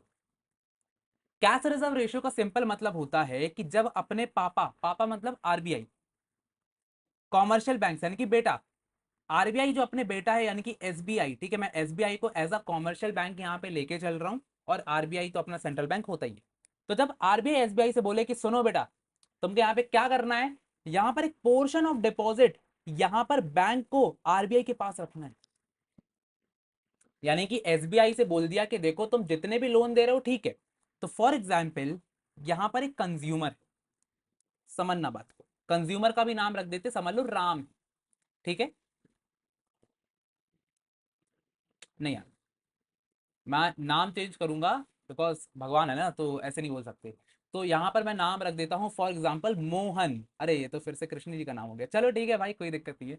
तो मोहन, तो समझना बात को, तो मोहन ने क्या किया, इन्होंने अपना जो पैसा है, पैसा यहाँ पर किसके पास रख दिया, बैंक के पास रखा, यानी कि SBI के पास। तो इन्होंने बोला चलो यार 100,000 रुपए में रख देता हूँ SBI के पास। अब SBI इसको लोन देना चाह रहा है। लोन किसको देना चाह रहा है, फॉर एग्जाम्पल यहाँ पर रिलायंस को लोन देना चाहता है। पूरी सिचुएशन बना दिए बेटा। तो SBI सोच रहा था देखो यार 1,000 रुपए इसने मुझे दिए हैं, इसको मैं 10 रुपए दे दूंगा इसके बदले as a form of interest rate, और यहाँ पर रिलायंस को लोन दे करके अच्छा खासा पैसा कमा लूंगा, 100 रुपए कमा लूंगा। तो 100 में से 10 इसको दे दिए, 90 रुपए का मेरा फायदा हो गया। समझ में आ रहा है? तो ये लोन देने की सोच रहा था पूरे 1,000 रुपए, लेकिन यहाँ पर पापा बीच में आ गए। पापा मेरी जान, समझ आ रहा है? पापा कौन है भैया? RBI। RBI ने बोला देखो तुम लोन तो दे रहे हो, तुम लोन दो इसको, लेकिन तुम पूरा पैसा लोन नहीं दे सकते। तुमने बोला भैया क्यों? क्योंकि अगर तुम पूरा पैसा लोन दे दोगे तो कभी अगर मोहन को एकदम से जरूरत पड़ गई तो तुम कहां से उसको पैसा लौटाओगे, क्योंकि है तो एक्चुअली में मोहन का पैसा। तो SBI ने बोला अच्छा ठीक है क्या करना है। तो RBI ने बोला कि काम करो, इसमें से कुछ पैसा तुम मेरे पास रखो। फॉर एग्जाम्पल 1,000 रुपए का 10%, 10% तो मेरे पास रख दो, यानी कि 10% इसका RBI के पास रख दो। इसको मैं बोलूंगा CRR, यानी कि कैश रिजर्व रेशियो। यानी कि कुछ हिस्सा RBI के पास रखना पड़ेगा। 1,000 रुपए का 10% हम सब जानते हैं 100 रुपए तुम्हारा हो जाता, तो 100 रुपए RBI के पास जाएगा। बाकी का लोन अमाउंट तुम 900 रुपए किसके पास रखोगे? रिलायंस के पास एज अ फॉर्म ऑफ तुम लोन दे सकते हो। वेरी गुड है भैया, वेरी गुड है। तो यहां पर ये जो CRR होता है, ये एक्चुअली में एक पार्ट ऑफ डिपॉजिट्स होता है, इसको पार्ट ऑफ डिपॉजिट्स बोलते हैं, जो कि तुम्हें RBI के पास रखना पड़ता है। तो ये तुम्हें रखना पड़ेगा। अब बैंक जो है इस 100 रुपए को जो कि उसने RBI के पास रखा है, इसको किसी को भी लेंड नहीं कर सकता, यानी कि as a form of loan नहीं दे सकता। और ये 100 रुपए पर उसको कोई इंटरेस्ट रेट भी नहीं मिलेगा, यानी कि बैंक एक तरीके की कॉस्ट हो गई। तो जितना ज्यादा ये CRR होगा, उतना ही ज्यादा लोन का अमाउंट कम होगा। अगर फॉर एग्जाम्पल ये CRR 10 से 20% हो जाता है, तो अब यहां पर RBI के पास 200 रुपए रहेंगे, 1,000 का 20% 200 हो गया, तो लोन का अमाउंट अपने आप ही 900 से कितना हो गया बेटा? 800 रुपए हो गया। ओ भैया, तो क्या हो गया, लोन का अमाउंट अपने आप ही गिर गया। तो अब SBI यहां पर क्या चाहता है कि यहां पर CRR ज्यादा से ज्यादा कम रहे, लेकिन RBI इसी को यूज करेगा SBI के खिलाफ लोन को कंट्रोल करने में, क्रेडिट कंट्रोल करने में। इसी को अपने क्रेडिट कंट्रोल के नाम से पढ़ा था। हाँ भैया बिल्कुल सही है, बिल्कुल सही है। अब हुआ क्या, यहाँ पर जो SBI था ना वो मनमानी कर रहा था। SBI क्या कर रहा था, लोन पे लोन बांटे जा रहा है, लोन पे लोन बांटे जा रहा है। उसको क्या लग रहा था कि यहाँ पर क्या करना है। देखो समझना बात को, मैं सिचुएशन बना रहा हूँ अच्छे समझना। 1,000 रुपए डिपॉजिटर ने दिया है, उसने सोचा भाई छोड़ो यार, सिर्फ 10% ही तो देना है RBI को, यानी कि अगर वो 10% देता है तो 900 रुपए रिलायंस को मिल जाएगा, सिर्फ 100 रुपए एज अ 10% किसको देना पड़ रहा है? RBI को देना पड़ रहा है। RBI ने कहा देखो बेटा 10% तो तुम मेरे को दे रहे हो, लेकिन अब अलग से और 10% तुम्हें मुझे देना पड़ेगा, सॉरी सॉरी सॉरी, तुम्हें मुझे नहीं देना पड़ेगा, तुम्हें अपने ही पास एक रिजर्व बना करके रखना पड़ेगा। अरे भैया ये क्या हो गया? तो SBI को खुद के पास ही एक रिजर्व बना करके रखना पड़ेगा, जो कि 10% अगेन होगा। इस रिजर्व को मैं एक्चुअली में स्टैट्यूटरी लिक्विड रेशियो बोलता हूं, एसएलआर, जो कि मैं अगेन पढ़ने वाला हूं। तो एक तो सीआरआर मैंने बना दिया, ठीक है। एक हो जाता है बेटा तुम्हारा एसएलआर, स्टैट्यूटरी लिक्विड रेशियो, यानी कि पोर्शन ऑफ डिपॉजिट जो कि एसबीआई को खुद के पास भी रखना पड़ेगा। तब अगर 1,000 रुपए का 100 रुपए तो इसने यहां रख दिया, तो अब भैया 10% और 100 रुपए यहां पे रखना पड़ेगा, यानी कि लोन अमाउंट कितना आ गया बेटा, 800 रुपए आ गया। ओ, कम हो गया, कम हो गया भैया। ऐसे करके यहाँ पर आरबीआई अगेन कंट्रोल करता है मनी सप्लाई को। तो ये दो चीजें तुमने पढ़ ली, दो चीजें तुमने पढ़ ली है। अच्छा, ये भी हो गया, लेकिन इसको तुम होल्ड किस में कर सकते हो भैया, गोल्ड और किसी भी गवर्नमेंट सिक्योरिटी के फॉर्म में रख सकते हो। यानी कि जो 10% था, जरूरी नहीं कि तुम कैश फॉर्म में रखो, ये 100 रुपए तुम्हारे पास गोल्ड फॉर्म में भी हो सकता है, तो उससे कोई दिक्कत नहीं है। बढ़िया है भैया, बढ़िया है, ठीक है, सिक्योरिटी फॉर्म में हो सकता है। चलो, बढ़िया बढ़िया। और यहाँ पर बैंक इससे इंटरेस्ट अर्न कर सकते हैं, पर रेट बहुत ही लो होता है, तो बैंक उतना ज्यादा ध्यान नहीं देता है। तो तुमको अगर कोई पूछ ले कि यहाँ पर ऐसा कौन सा इंटरेस्ट रेट होता है, ऐसा कौन सा रेशियो होता है जिस पर बैंक इंटरेस्ट रेट अर्न नहीं कर सकता, तो तुम बोलोगे कैश रिजर्व रेशियो। और ऐसा कौन सा रेशियो होता है जिस पर बैंक इंटरेस्ट रेट तो अर्न कर सकता है, पर उसको रखना पड़ेगा, तो यहाँ पर स्टैट्यूटरी लिक्विड रेशियो वो हो जाता है। एमसीक्यू डेफिनेटली आ सकता है, डेफिनेटली यहाँ पर चांस हो जाते हैं। अगर मैं आगे बढ़ता हूं तो ओपन मार्केट ऑपरेशन हो जाता है, ये मैंने तुमको स्टार्टिंग में ही पढ़ा दिया था। क्या हो जाता है भाई, देखो फॉर एग्जाम्पल, यहाँ पर जो तुम्हारा सिक्योरिटी है, जो गवर्नमेंट सिक्योरिटी की यहाँ पे बात की आ रही है ओपन मार्केट ऑपरेशंस में, उस सिक्योरिटी को तुम समझ लो, तुमने अलादीन का चिराग सुना है, अलादीन का चिराग सुना है ना, हाँ। उसको मैं मैजिकल, इंग्लिश में मैजिकल लैंप बोला जाता है, मैंने भी आज ही देखा है चिराग को लैंप, ओके ठीक है। तो ये जो जादुई चिराग जो है, बेसिकली क्या है बेटा, अपनी सिक्योरिटी है। इस सिक्योरिटी को तुम कुछ भी मान सकते हो भाई, गोल्ड हो गया भाई, बॉन्ड्स हो गए, कुछ भी हो गया, ठीक है। ये जिसके पास रहेगी, उसके अपोजिट बंदे के पास पैसा रहेगा। तो फॉर एग्जाम्पल, अगर आरबीआई के पास ये सिक्योरिटी है, और वो ये सिक्योरिटी किसको दे देता है, वो ये सिक्योरिटी दे देता है कॉमर्शियल बैंक को, यानी कि एसबीआई को। यानी कि एसबीआई ने क्या किया, बेसिकली यहां पर सेल हो रही थी सिक्योरिटी, इसको मैं कौन सा बोलूंगा बेटा, सेल हो रहा है यहाँ पे। तो अगर सेल हो रहा है, तो यहाँ पर बेसिकली आरबीआई ने सेल करा, और एसबीआई को यहाँ पर सेल करके एसबीआई से पूरा पैसा खींच लिया। यानी कि एसबीआई ने अपना जो पैसा था, वो यहाँ पर किसको दे दिया, आरबीआई को दे दिया। तो जब भी यहाँ पर मनी सप्लाई को कंट्रोल करने की बात आती है, तो यहाँ पर आरबीआई क्या करता है, सेल ऑफ सिक्योरिटीज कर देता है, ताकि यहाँ पर जो एक्सेस पैसा है वो किसके पास चला जाए, आरबीआई के पास चला जाए। क्योंकि यहाँ पर पैसा आरबीआई के पास चला गया, तो अब एसबीआई के पास पैसे नहीं बचा रिलायंस को लोन देने के लिए। रिलायंस को लोन देना था, पर लोन दे ही नहीं पाया, क्यों, क्योंकि उसने यहाँ पर सिक्योरिटी में इन्वेस्ट कर दिया। तो अब लोन यहाँ पर देना कैंसिल हो गया, तो यहाँ पर लोन को डिक्रीज करने के लिए सेल ऑफ सिक्योरिटीज होता है। सिमिलरली, अगर मैं यहाँ पर क्या करता हूँ, थोड़ा सा और इसको मिनिमाइज करके समझा देता हूँ। अगर यहाँ पर परचेज हो रहा है, यानी कि आरबीआई क्या कर रहा है, परचेज कर रहा है सिक्योरिटीज को एसबीआई से, तो अगर आरबीआई यहाँ पर परचेज कर रहा है, तो परचेज करने के उसको कैश देना पड़ेगा, यानी कि कैश यहाँ पे इंजेक्ट हो रहा है, इंजेक्ट हो रहा है। यानी कि एसबीआई के पास अब ज्यादा पैसा है, ज्यादा पैसा है, यानी कि वो लोन क्या करेगा, ज्यादा देगा, ज्यादा देगा। और इसके बदले आरबी एसबीआई वो जो सिक्योरिटीज है उसको रिटर्न बैक कर देगा। ऐसा खेल खेल करके यहाँ पर आरबीआई ने क्या किया, पूरी की पूरी मनी सप्लाई को कंट्रोल कर लिया। तो सेम चीज यहाँ पर तुमको बताई गई है इंग्लिश भाषा में। Selling government securities reducing liquidity in the market, यानी कि लिक्विडिटी कर दिया, यानी कि वैसे ही है, लोन को कम कर दिया, कॉन्ट्रैक्शनरी फेज लेकर के आ गए। और एक्सपेंशनरी फेज, यानी कि यहाँ पर मनी सप्लाई ज्यादा कर दी, मनी सप्लाई ज्यादा हो गई, लोन ज्यादा हो गया। बाइंग गवर्नमेंट सिक्योरिटीज, जो मैंने बोला उसी को अंग्रेजी भाषा में बोल दिया, अंग्रेजी भाषा में बोल दिया। समझ में आ रहा है, टेम्पररी लिक्विडिटी में यहाँ पर कंट्रोल करने की कोशिश करता हूँ। वेरी गुड है, वेरी गुड है। चल, आगे बढ़ जाते हैं। क्वालिटेटिव टूल्स का मतलब क्या हो जाता है, ये तो और ईजी है। क्वालिटेटिव का मतलब है कि अब मैं बेटा, जब पापा को गुस्सा आती है ना आपकी, तो आपके पापा क्या करते हैं, पापा ना सिर्फ बोलते हैं, सिर्फ पापा की बोलने की देर है, तुम्हें वो करना पड़ता है। तुम यहाँ पर क्या हो बेटा, बाहर घूम रहे हो, बाहर घूम रहे हो, 9 बज गया है रात के, पापा का कॉल आया, कहाँ पे हो, हाँ पापा बस रास्ते में था, रास्ते में था, 5 मिनट में यहाँ पर मिलना चाहिए, तुरंत 5। समझ आ रहा है, ये खेल हो जाता है। तो यहाँ पर जैसे पापा की वैल्यू होती है ना, वैसे यहाँ पर आरबीआई की वैल्यू होती है। कैसे, सुनना जरा। सबसे पहले मार्जिन रिक्वायरमेंट आता है। मार्जिन रिक्वायरमेंट का मतलब क्या होता है, कि आरबीआई ना कुछ मार्जिन बताता है कि अगर आपको लोन देना है, तो उसके बदले आपको ना सिक्योरिटी रखना पड़ेगा, कहते हैं ना गिरवी रखना पड़ेगा। तो फॉर एग्जाम्पल, ये आईफोन है, ये आईफोन मैंने क्या करा बेटा, गिरवी रख दिया, समझना बात को। तो मेरा आईफोन अगर मैं गिरवी रखता हूं, एक आईफोन अगर मैं गिरवी रखता हूं, तो उसके बदले मुझे कितने का लोन मिलता है, मुझे 1 लाख रुपए मिलता है, ठीक है, तो ये मेरा मार्जिन है कि 1 लाख, एक आईफोन पर 1 लाख रुपए का लोन मैं ले सकता हूं बैंक से। पर अब आरबीआई ने क्या बोला कि तुम क्या करो, इस मार्जिन को बढ़ाओ। अब अगर लोगों को 1 लाख रुपए चाहिए है तो उनको क्या करना पड़ेगा, 2 आईफोन गिरवी रखना पड़ेगा। You have to put 2 iPhones as a collateral security.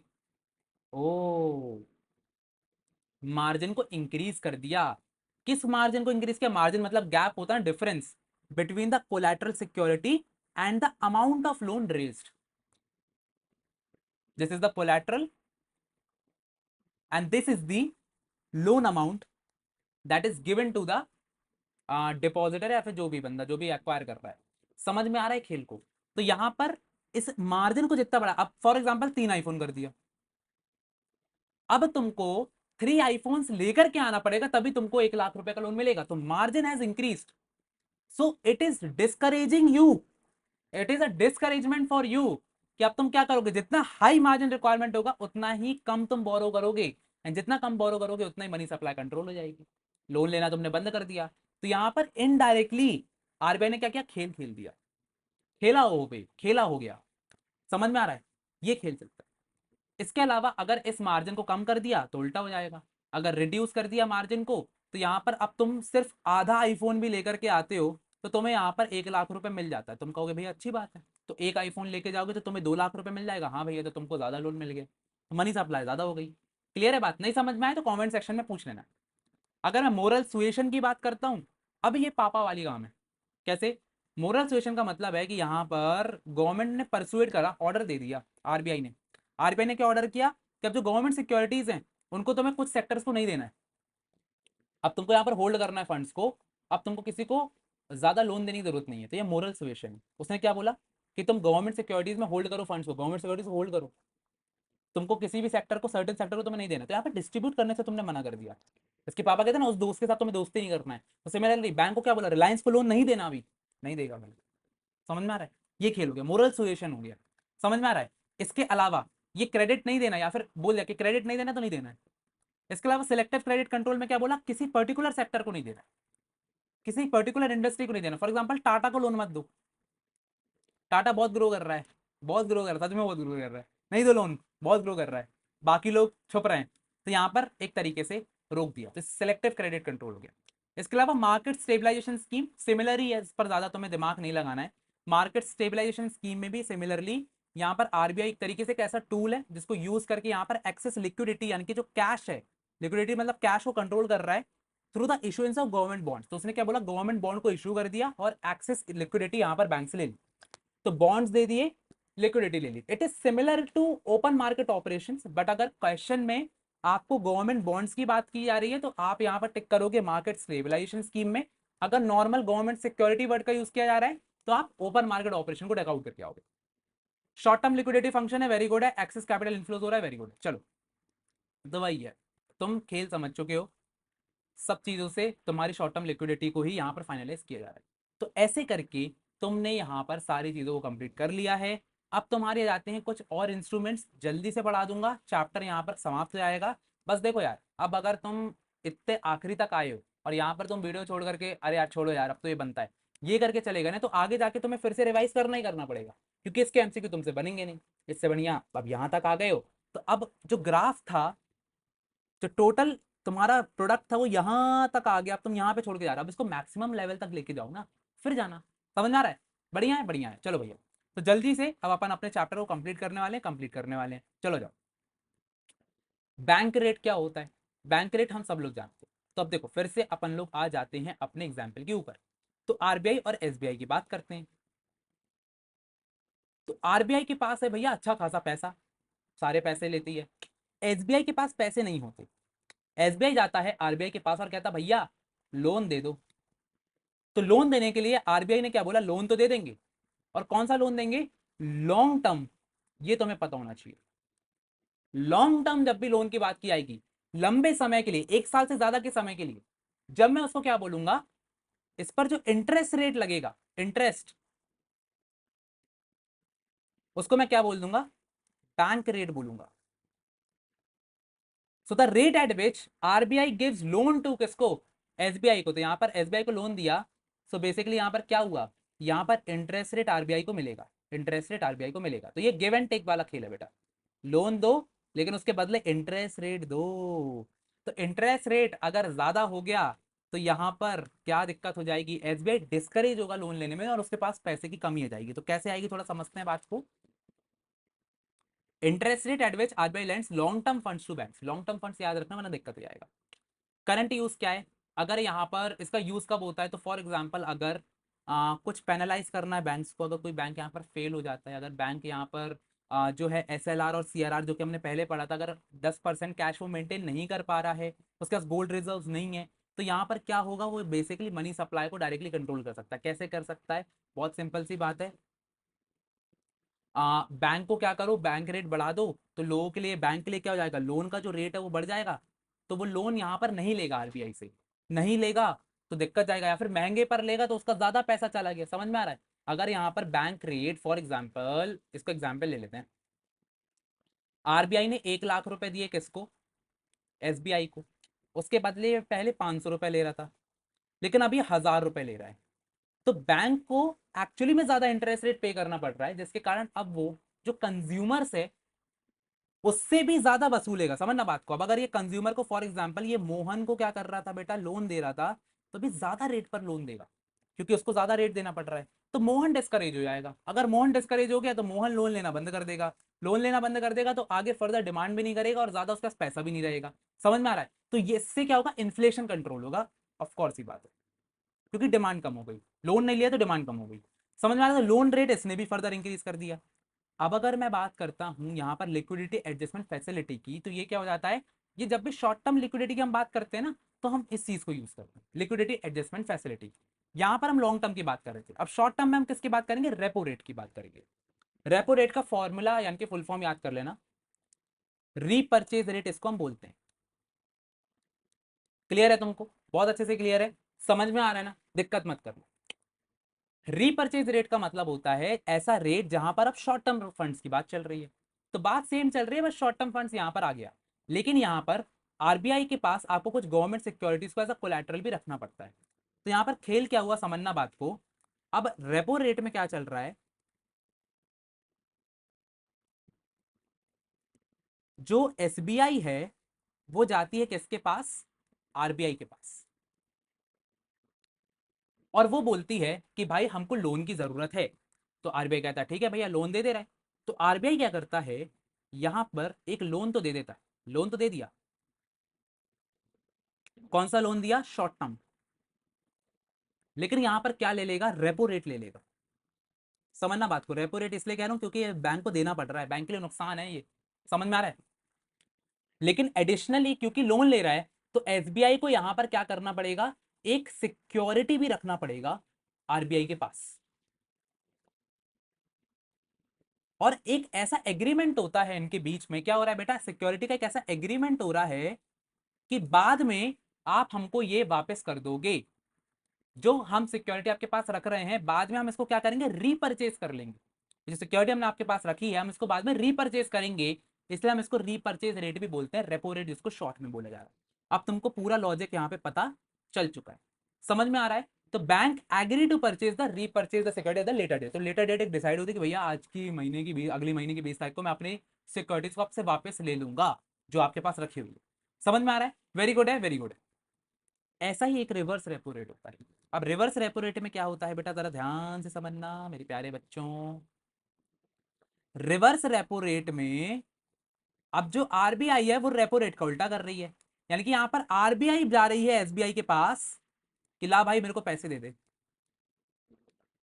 तो यहां पर आरबीआई क्या कर रही है, अब यहां पर आरबीआई जो रेट, क्योंकि अब भैया आरबीआई पैसे ले रही है तो उसको कुछ ना कुछ पैसा तो पे करना पड़ेगा, इंटरेस्ट, इसको अपन रिवर्स रेपो रेट कहते हैं, और इसके बदले आरबीआई के पास पैसा आ रहा है, तो आरबीआई यहां पर क्या कर रही है, लोन ले रही है, तो एसबीआई आरबीआई को पैसा ट्रांसफर कर देता है, और यहां पर क्या हो जाता है, एक रेट यहां पर उसको पे करता है, कौन पे कर रहा है, आरबीआई पे कर रहा है। समझ में आ रहा है, वेरी गुड है, वेरी गुड है, तो यहां पर यही चीज हो जाता है। अच्छा, अब देखो समझना बात को, रेपो रेट क्या होता है, जो कि एसबीआई आरबीआई को दे रहा है, और रिवर्स रेपो रेट जो कि आरबीआई किसको दे रहा है, एसबीआई को। समझना बात को।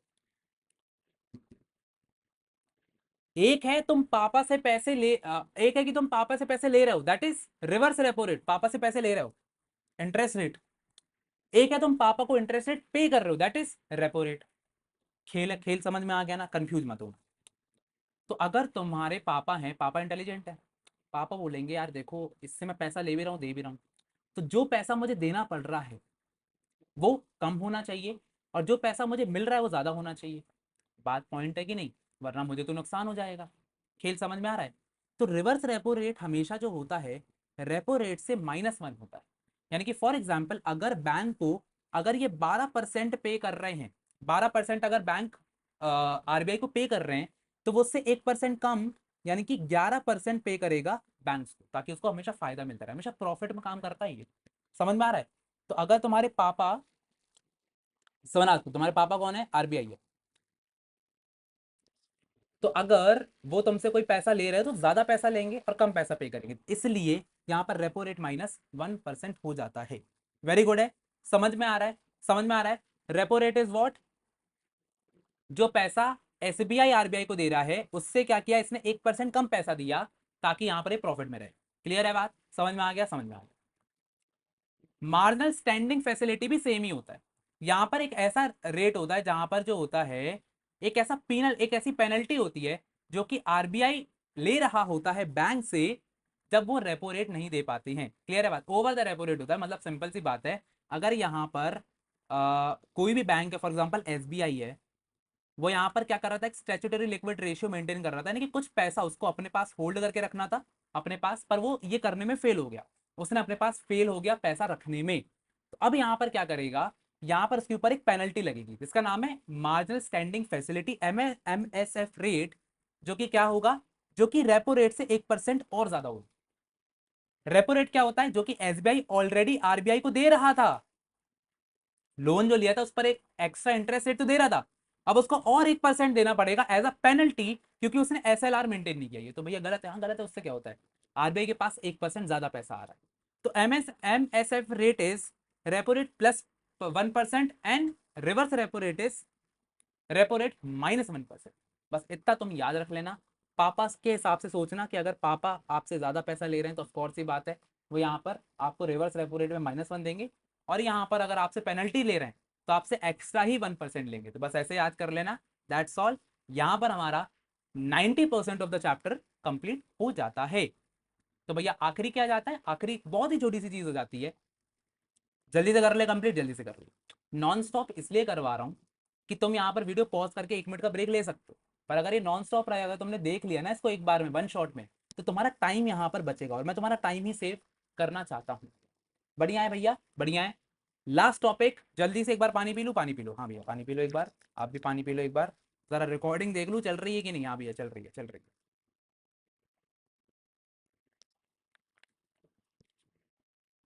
बढ़िया है, बढ़िया है। चलो भैया जल्दी से इस टॉपिक को कंप्लीट करेंगे, मजा आएगा, मजा आ रहा है भाई, मजा आ रहा है, चैप्टर बहुत मजेदार है, ये मैं बिल्कुल बोलना चाहूंगा, बहुत ही अच्छा था, इजी था, वेरी इजी था। चलो लेजिस्लेटिव फ्रेमवर्क थोड़ा सा पढ़ लेते हैं। सबसे पहले आरबीआई कब आया था भैया, आरबीआई का एक 1934 में आया था, 1934 में आया था। इसमें एक अमेंडमेंट हुआ था, अमेंडमेंट हुआ था कब, 27 जुलाई 2016 में, 2016 में, तुमको पता होना चाहिए, पता होना चाहिए। इस अमेंडमेंट में क्या बताया गया था कि बेसिकली यहां पर एक मॉनेटरी पॉलिसी फ्रेमवर्क एग्रीमेंट बनाया था एक मॉनेटरी पॉलिसी कमेटी ने, जो तुम इतनी देर से पढ़ रहे थे वही इन्होंने ही बनाया हुआ था और इन्होंने ही ये पूरे एक्ट के अंदर में आता है। ठीक है, MPFA इसको बोलते हैं, प्लीज इसको याद कर लेना, दैट्स इट, तुम्हारा हो जाता है। मॉनेटरी पॉलिसी फ्रेमवर्क में इन लोग क्या बात करते हैं, ये एक एग्रीमेंट होता है between government of India and RBI, कि यहां पर आउटलाइन करता है maximum tolerable inflation rate for achieving price stability. अब यहां पर जो मॉनेटरी पॉलिसी फ्रेमवर्क एग्रीमेंट था, इसके अंदर इनने क्या बोला कि भाई जो इन्फ्लेशन है इसका एक इनने स्लैब डिसाइड किया कि भाई इन्फ्लेशन इसके अंदर होना चाहिए, इससे इसके बीच में होना चाहिए। वो क्या है वो अभी पढ़ेंगे, पर यहां पर इन्होंने डिसाइड किया कि भैया इन्फ्लेशन रेट जो होता है ना, हम इतना टॉलरेट कर सकते हैं, इतनी महंगाई हम टॉलरेट कर सकते हैं, और इतनी महंगाई कम भी नहीं होती, ज्यादा भी नहीं होती, ज्यादा कम होगी तो दिक्कत होगा, ज्यादा बढ़ेगी तो भी दिक्कत होगा। क्लियर है बात। यहां पर प्राइस स्टेबिलिटी के लिए समझ रहे हो बात को? तो यहाँ पर क्या हुआ था, एमपीएफए क्यों यहाँ पर आया था, ताकि यहाँ पर जो है हम एक इन्फ्लेशन टारगेटिंग फ्रेमवर्क बना सकें, इन्फ्लेशन को टारगेट कर सकें, उसको कंट्रोल कर सकें।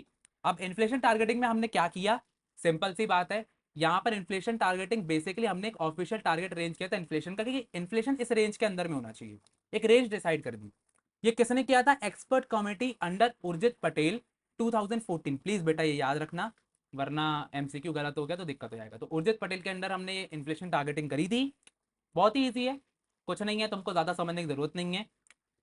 रिकमेंडेशन था आरबीआई का to abandon the multiple indicator approach and make inflation targeting the primary objective of monetary policy. पहले क्या होता था, बहुत सारे इंडिकेटर्स होते थे कि आपकी मॉनेटरी पॉलिसी को ये भी करना चाहिए, वो भी करना चाहिए, पर हमने सब कुछ खत्म करके सिर्फ एक चीज लेकर के आए, अगर आप एक अच्छी मॉनेटरी पॉलिसी बना रहे हो, आपका इन्फ्लेशन कंट्रोल होना चाहिए। सिर्फ इन्फ्लेशन को टारगेट किया हमने, इसलिए इसको इन्फ्लेशन टारगेट भी होते हैं। ठीक है, setup by RBI, inflation target is set once in 5 years. हर 5 साल में हमें इन्फ्लेशन का एक टारगेट बनाना है।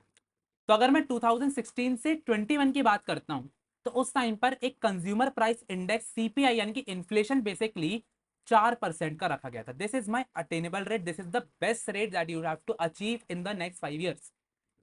मैंने क्या बोला, महंगाई का रेट कितना होना चाहिए, 4% होना चाहिए। महंगाई 4% से बढ़ रही है, कोई दिक्कत नहीं है। 4% चल रही है, कोई दिक्कत नहीं। 4% से अगर 6% तक हो गई, कोई दिक्कत नहीं है, टॉलरेबल, टॉलरेंस है। 6% से ऊपर चली गई तो अनटॉलरेबल है, इनटॉलरेबल एक्सपीरियंस मेरे लिए होगा। फिर मैं यहाँ पर बोलूंगा भाई मॉनेटरी पॉलिसी चेंज करो, बहुत दिक्कत है। तो मैं यहाँ पर 6% तक झेल सकता हूँ। लेकिन अगर मेरी लोअर लिमिट यानी कि 2% तक हो गई, कम हो गई, तो भी दिक्कत। 2% हो गई कोई दिक्कत नहीं, लेकिन उससे कम हो गई तो फिर यहाँ पर जो बिजनेसेस हैं उनको दिक्कत होने लग जाएगी ना भाई, इतना ज्यादा डिफ्लेशन होगा क्योंकि प्राइस लेवल कम हो गया। प्राइसेस कम हो गए यानी कि डिमांड कम हो गई, डिमांड कम हो गई यानी कि लोग खरीद ही नहीं रहे हैं, यानी कि अब लोग बनाना बंद कर देंगे, तो बिजनेसेस को यहाँ पे लॉस होने लग जाएगा। सप्लाई बढ़ जाएगी, डिमांड कम हो गई, सप्लाई बढ़ गया, तो बिजनेसेस को यहाँ पे प्रॉब्लम होगी। इसलिए यहाँ पर इन्फ्लेशन का एक स्लैब डिसाइड कर दिया, दैट्स इट। और यहाँ पर एक मॉनेटरी पॉलिसी की हमने क्या करी, एक रिपोर्ट बेसिकली बना करके डाल दी। यहाँ पर हर 6 मंथ्स में हम देखेंगे कि भैया यहाँ पर जो बेसिकली आपका जो अपर लिमिट और लोअर लिमिट है उसके बीच में आपका इन्फ्लेशन होना चाहिए। वेरी गुड है भैया, वेरी गुड है, इतना तो तुमको समझ में आ गया होगा, आ गया होगा। अच्छा, फेलियर कब होगा, इन्फ्लेशन टारगेट का फेलियर कब होगा, फेलियर तब होगा जब मेरा यहाँ पे 6% से ज्यादा इन्फ्लेशन हो जाएगा या फिर 2% से कम इन्फ्लेशन हो जाएगा। बस तुमको इतना ध्यान रखना है। 3 कॉन्जिक्यूटिव क्वार्टर्स में, 3 कॉन्जिक्यूटिव क्वार्टर्स में, क्वार्टर 3 महीने का होता है बेटा, वो वाला क्वार्टर नहीं, महीने वाला क्वार्टर, तो 3 महीने का क्वार्टर होता है। तो अगर कॉन्जिक्यूटिव 3 मंथ में यानी कि बेसिकली अगर मैं बात करूँ तो 1 साल तक में अगर तुम्हारा बहुत बार ऐसा तुम देख रहे हो कि भैया बहुत ज्यादा ही 6% जा रहा है, तो फिर तुमको यहाँ पर फेलियर माना जाएगा और तुमको फिर से एक अच्छी खासी पॉलिसी बनाना पड़ेगा। वेरी गुड है, वेरी गुड है। सीपीआई का क्या इन्फ्लुएंस होता है, ये एक तरीके से तुम ये देख सकते हो कि भैया जो कॉस्ट ऑफ लिविंग है, सीपीआई यानी कि कंज्यूमर प्राइस इंडेक्स, जिससे अगर तुम्हारा सीपीआई बढ़ जाता है, इन्फ्लेशन ज्यादा बढ़ रहा है, तो उससे तुम्हारी कॉस्ट ऑफ लिविंग पर इफेक्ट आ रहा है, तुम आईफोन नहीं खरीद पा रहे हो, समझ में आ रहा है, दिक्कत जा रही है। इसके अलावा इन्फ्लुएंस ऑन एक्सपेक्टेशंस, एक्सपेक्टेशंस पे आ रहा है, तो बेसिकली यहाँ पर तुम्हारी इन्फ्लेशन रेट पर चेंज आ जाता है। ठीक है, इंटरनेशनल कॉन्टेक्स्ट क्या जाता है कि इंडिया जो है यहाँ पर एक तरीके से इन्फ्लेशन टारगेटिंग को अडॉप्ट कर चुका है, इसके अलावा बहुत सारी और कंट्रीज अडॉप्ट कर चुकी हैं। ट्रेंड शिफ्ट क्या है बेटा कि some countries have started shifting away from the inflation targeting and focus on the nominal GDP. कुछ ऐसी कंट्री भी है जो कि नॉमिनल जीडीपी को ऐसा देखते हैं कि भैया मॉनेटरी पॉलिसी से मेरा नॉमिनल जीडीपी कंट्रोल होना चाहिए, ना कि इन्फ्लेशन टारगेटिंग। बस that's it, that's it. Chapter पूरा का पूरा समाप्त हो जाता है। उतना ज्यादा इंपॉर्टेंट वाला टॉपिक नहीं था, पर इससे एक आध एमसीक्यू अगर आ गया तो तुमसे बनना चाहिए। ये तुम्हारा होमवर्क हो जाते हैं, ये 2 पॉइंट्स जो कि तुमको देखना पड़ेगा और इसके आंसर तुम्हें कमेंट सेक्शन पर देना है। मैं यहाँ पर बता दूंगा कि तुम्हारे आंसर सही हैं या फिर नहीं है। तो भैया इसी के साथ साथ हमने क्या कर लिया है, हमने चैप्टर की समाप्ति कर दी है। चलो, तो अब यहाँ पर हो क्या जाता है, तुमको एक चीज समझना है कि आज मैंने तुमको बहुत ही शॉर्टेस्ट पॉसिबल बेस्ट नोट्स के साथ यहाँ पर पूरा का पूरा चैप्टर कंप्लीट करा दिया है। ये जो चैप्टर था ये बहुत ही इजी चैप्टर है, इसके एमसीक्यूज की एक पूरी की पूरी, अब तुम कह रहे हो भैया एमसीक्यूज तो आज आपने करवाए नहीं है, तो इसकी जो एमसीक्यूज है ना बेटा वो मैं किस में करवा दूंगा, इसके जो एमसीक्यूज है ना वो तुमको मेरी मोस्ट एक्सपेक्टेड सीरीज में मिल जाएंगे। तो हम क्या कर रहे होंगे, अपने मोस्ट एक्सपेक्टेड सीरीज में पूरे के पूरे जो एमसीक्यूज हैं उसको साथ में सॉल्व कर रहे होंगे। ठीक है, तो तुमको एमसीक्यूज पूरे के पूरे सॉल्व कर लेना है मेरे साथ यहाँ पर, और लाइव वहां पर हम लोग कर रहे होंगे, तो यहाँ पर तुमको एक अच्छा खासा क्या मिलेगा, एक फीडबैक तुरंत का तुरंत मिल जाएगा। समझ में आ रहा है? तो तुमको क्या करना है, बस 6:30 बजे बेटा क्लास को अटेंड करने के लिए आ जाना है। अगर तुमको आज की वीडियो पसंद आई हो तो जल्दी से भैया लाइक कर देना, सब्सक्राइब तो तुम करके रखे ही होगे, लेकिन कमेंट जरूर डालना सारे एमसीक्यूज के आंसर को।